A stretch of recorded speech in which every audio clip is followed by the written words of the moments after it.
Ladies and gentlemen, good afternoon. I want to begin this video today by telling you a story so that you can understand why the elections in Kakamega and Mombasa are important, politically speaking, for Raila Odinga and for William Samoei Arap Ruto.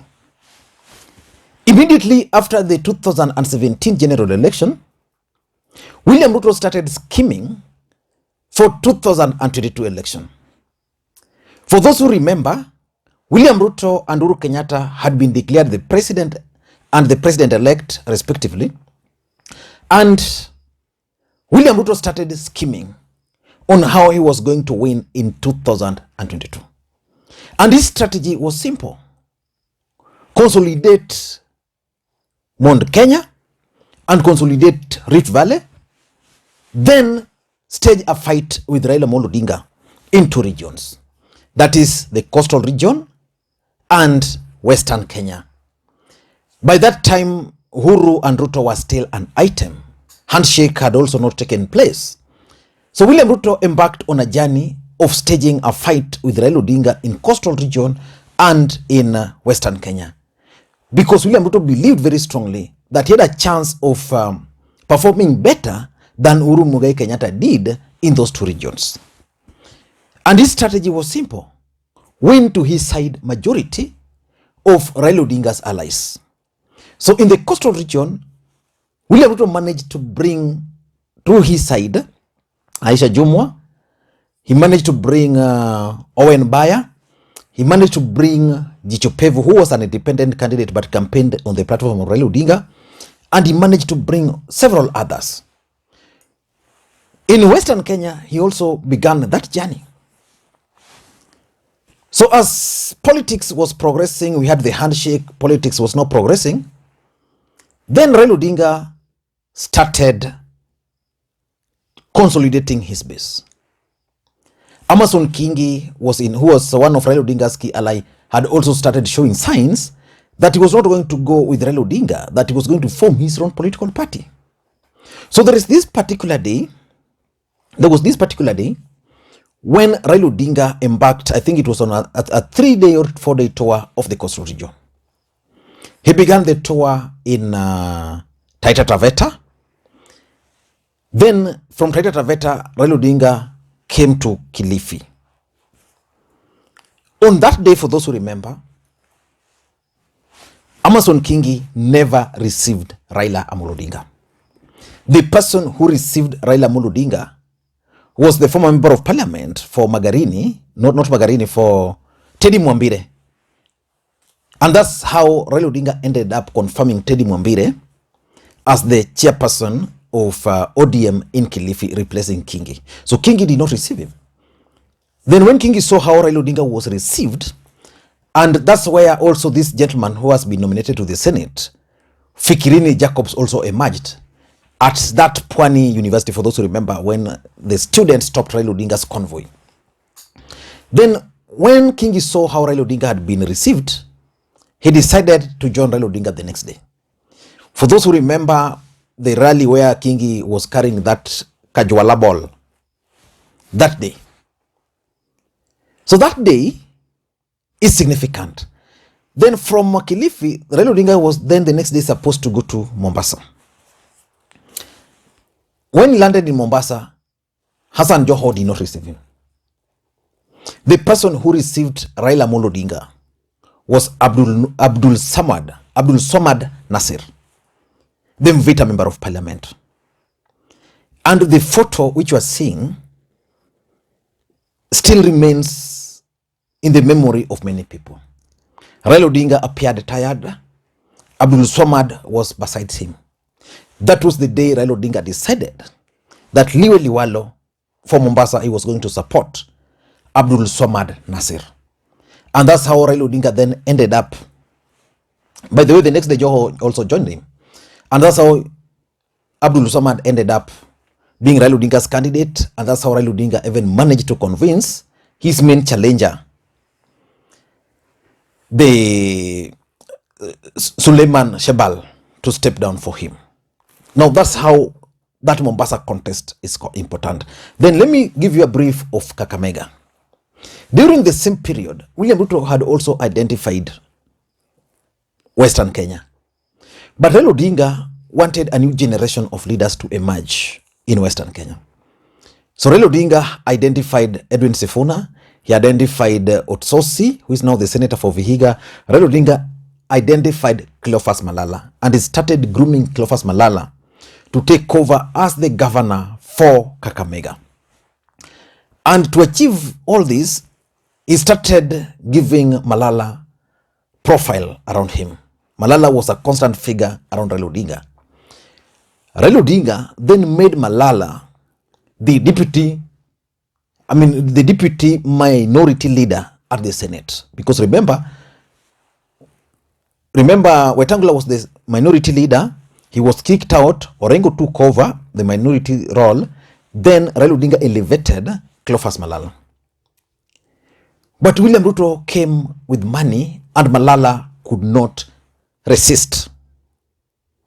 So you also understand why Mombasa and Kakamega were important. So yesterday, the country went for several elections which were suspended. And on this channel, I did a comprehensive analysis why I strongly believed that not the deep state, Wafula Chebukati, in coalition with William Ruto, strategically decided to postpone the Kakamega and Mombasa gubernatorial elections because they knew that by failing to postpone them, ODM was going to win those seats and probably the turnout was also going to be high.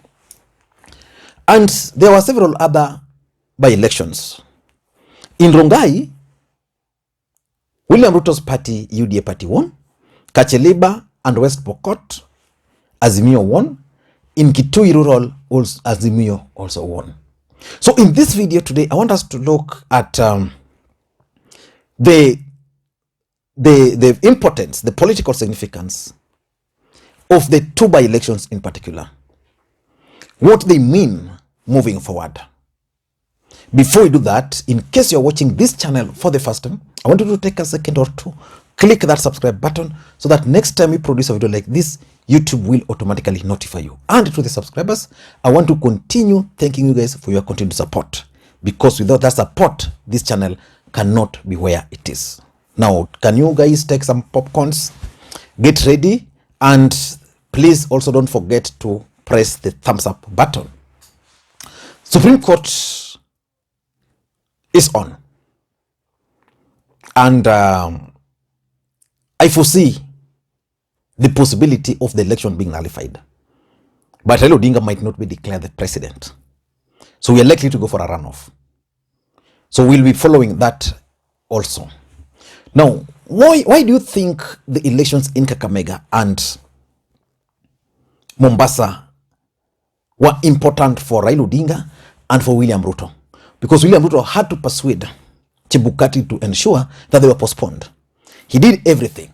William Ruto did everything, especially for cost. For cost, he was sure. In Kakamega, William Ruto actually camped in Kakamega. Most of you don't know. William Ruto was on Sunday attended a church service in Bungoma. From there, he stayed in Western. If he left, then he left in the morning. He just wanted to ensure that the seats are bagged. That did not happen. So in my view, the first political significance of this particular election is the rerun. Both Ruto and Raila Odinga are in a state of fear. For Raila Odinga, if the court will uphold William Ruto's win, that will be the end. For Ruto, if the court will nullify the elections, then likely he's going to face Raila Odinga in a rerun. So Raila Odinga is benefiting in a big way after this particular win. You saw the kind of celebrations which were witnessed in Kakamega and in Mombasa. The truth of the matter is that what Raila Odinga needed is a momentum. The momentum to go into the runoff. I can assure you that as long as Raila Odinga won those elections, and the moment he won them, the residents there will sustain that momentum. Because according to the constitution, If we are going to go for a rerun, it's likely to take place in 2 months. I'm not sure whether with the same IBC or another body. If it will be another body, then we are going to have a fresh elections, and IBC will have to be disbanded. President Uhuru Kenyatta will have to continue for another 1 or so years. So the rerun strategy for this gentleman. For Raila Odinga, it's good for him. For William Ruto, the challenge he now has is that in Mombasa, all his key people are now gone. The pot politics he was playing, the residents are telling him, okay, these are our people. These are the people we are voting for. So for him, I don't know how the other strategy is going to use to persuade the people of the coastal region. Number 2, in my view, is that ODM party is now emerging as a dominant party in the coastal region and in Kakamega. I've seen William Ruto's team suggesting that the two were Raila Odinga strongholds, and therefore what has happened is that UDA has managed to get more support. The truth of the matter is that in Mombasa, for example, there was the Joho factor, which UDA people managed to play so well. Again, in Mombasa, there was the issue of the port. And it was perceived that the Joho family were dominating the ports. Now that they don't have a gubernatorial candidate, you see how you know how Hassan Omar is lethal in talks. With Hassan Omar out, I don't think if a rerun is called, these guys will be able to sell that to the people of Mombasa. I don't think so. In Kakamega, for example, William Ruto is now finished there, if you ask me. Majority of MPs there are in Azimio, apart from 2. The Senator Boni Alwale is in Kenya Kwanza. I don't think he will deliver much, because Boni Alwale's campaign strategy was not to fight ODM. In fact, he appeared as if he was sympathetic to ODM. So that's number 2. Number 3, the 2 elections have actually done something for Raila Odinga. It has confirmed Hassan Joho and Oparanya as kingpins in the respective counties. Oparanya is a deputy party leader of ODM. Joho is also deputy party leader of ODM. If they had lost these elections, what else do you think Raila Odinga would have had? In Kakamega, the victory is being attributed to Oparanya, which means he now has the energy. In Mombasa, Joho will now have a voice. Remember when Raila Odinga went to Mombasa to campaign for Abdul Swamad Nasser, Hassan Joho was missing. Do you know why Hassan Joho was missing? Because Raila Odinga and the handlers decided that Abdul Swamad was being projected by Tanga Tanga as an extension or as a project of Joho. So keeping Joho away from that particular campaign was strategic. But now that they've won it, Joho cannot concentrate on going to Kilifi, because Kilifi is now ODM. He can now decide to go to Kwale. Kwale governor is actually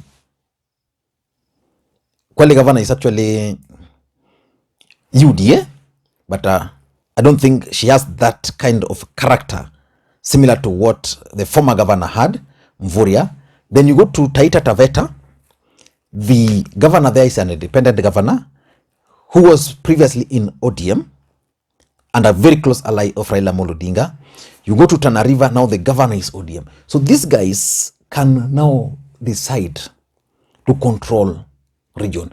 Oparanya can now brag as the kingpin of Western Kenya alongside Wetangula, because Mudavadi is out and Wetangula is just confined to Bungoma.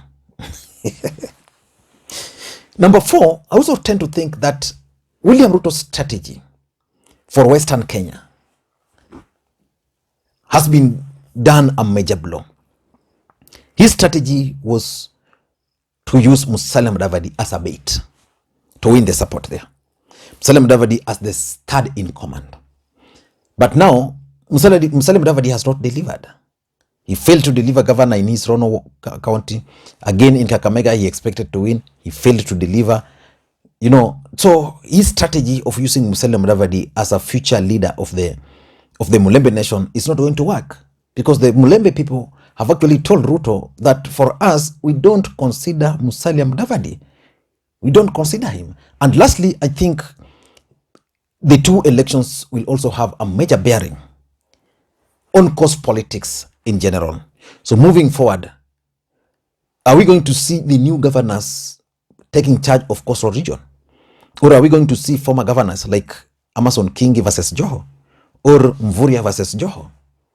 In Kakamega, are we going to see Oparanya now more emboldened than before, after defeating Musalia Mudavadi in Kakamega? I don't know what you think, but that's my take. In case you're watching the channel again for the first time, please take a second or two, click that subscribe button so that next time we produce a video like this, YouTube will automatically notify you. And to the subscribers, I want to continue thanking you guys for your continued support, because without that support, this channel cannot be where it is. Thank you guys, and may you have a good day. Bye-bye.